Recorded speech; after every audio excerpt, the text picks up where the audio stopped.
So we're just getting the ratchety thing. What's it called, Andrew? An oil filter remover. An oil filter remover. And this grips hold of it so that you can easily unscrew it, theoretically. Right, so that should go down like that. Theoretically. So that's the new one.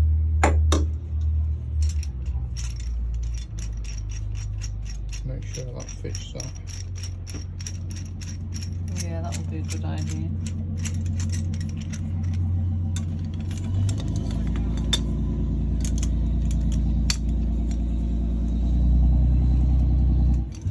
Right. So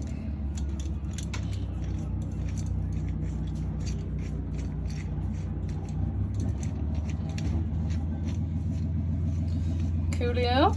right, so that'll tighten up on there. Okay.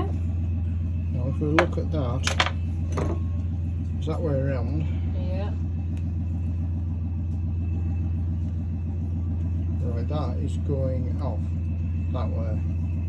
Okay. So it's screwing that way. So it's How screwing can you tell? anti because I've got the thread on. So we're going anti-clockwise with it. To screw it The on. screw there. Oh, to screw it Yeah, on. it's off. So we need to go that way with it and screw it. Okay. So do you want to use this to extract the oil filter? Or do you want to I use think I'll just be the bowl holder. bowl holder? Right, okay then. It's underneath. Right, okay Okie then. dokie. Wish us luck. Yeah.